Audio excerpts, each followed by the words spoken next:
The Spartan statue with some visitors in East Lansing. There's nothing like summertime in Central Michigan. Northern Michigan, Central Michigan, what's the difference? The campus also is starting to buzz with activity as athletes return to get ready for the upcoming school year. It's expected to be a big one across the Michigan State Athletic Department as the Big Ten welcomes 4 new schools. To talk more about the outlook for the Spartans, we now welcome in Graham Couch of the Lansing State Journal. Graham, great to see you. Appreciate the time. How's your summer? It's great, and there is a difference between northern and central Michigan. I'd have to say northern Michigan is where I'd rather be right now, but I'm back home. So. Oh, Graham, you can't do that to us. Well, let's start on the gridiron because football season is going to be here before we know it. A new era for Michigan State football under first-year head coach Jonathan Smith brings in quite the resume from Oregon State. But from being around the team this spring, what feels different in East Lansing? Yeah, I mean, I think there is a different culture is a word that's overused, I think, but it's a different tone, it's a different feel. It's a program that I think wants to be a developmental program and build that way, a little more in the Mark D'Antonio mold. Obviously a different coach, an offensive-minded head coach, which I think changes the dynamic a little bit. But it's really been a feeling out process. And last fall was a pretty tumultuous time. I think a traumatic time for a lot of players. I think that's why there was some of the player movement that you saw this spring.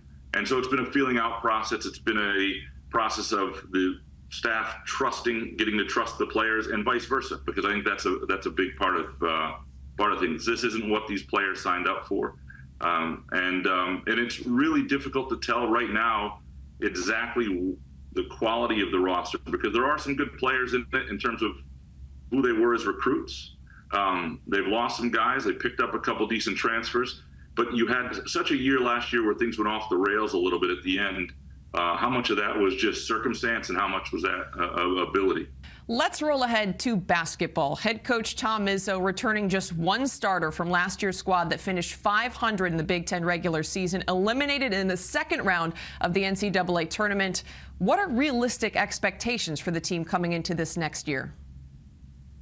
Yeah, I describe it as a high floor, low ceiling team, because there is a lot of turnover. But I do think they have there is a chance that they could be better than a year ago if certain things come into play. Xavier Booker is a guy who I think will be an NBA first round pick a year from now, maybe regardless of what sort of year he has. He's just got that sort of length and shooting ability and skill. But is he ready to be, an upper Big Ten, an all Big Ten player? Type players, almost an All-American, that sort of player as a sophomore after playing, he came along late last year, but he played sparingly early and really wasn't ready for it. Is Jaden Akins ready to be a go-to guard? I think the Frankie Fiddler addition, the transfer from Omaha, is really going to pay dividends. A big wing who can shoot and get to the line. Like, they're going to be very different. They're going to be interesting. I think people were ready for that changeover. I think the program was ready for it. But they did lose a lot of production. So what they're going to be, I think there's a lot of guys that still have something to prove. Shooting guard Jaden Akins, the one returner from last year's squad. I know you spoke to him recently. He said he's ready to be the guy. So hopefully that turns out to be the case, as he's expected to have a huge role on the men's side. On the women's side, second year under head coach Robin Freilich coming up in the upcoming school year. A successful first campaign, NCAA tournament berth for her and her group, but they're also dealing with some roster turnover. What are you looking for from the Spartans on the women's side in the upcoming year? Yeah, there is some roster turnover. They did get Julia Ayrault back. They got a great transfer from Oregon. They've got some pieces, and I think the biggest thing is they play an exciting style. They play an energetic style. They seem to be all bought in last year, and that gets you so far. And I think the real question with the Robin Freilich, I don't think there's any doubt that she's a really good coach.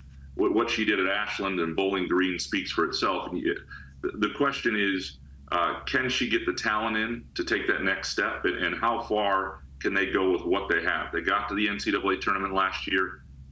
They pushed a lot of really good teams, but they weren't quite able to get over that hump. And do they have the personnel now to do that? And I don't think we know that yet. They also added a big-time transfer in Oregon forward Grace Van Sluten. Going to be very exciting to watch the Michigan State women's basketball program this upcoming season as well. Graham, thanks so much for the time. Appreciate you joining us. Make sure you make some time to get up to Northern Michigan before football season gets in full swing, all right? Will do. Thanks for having me.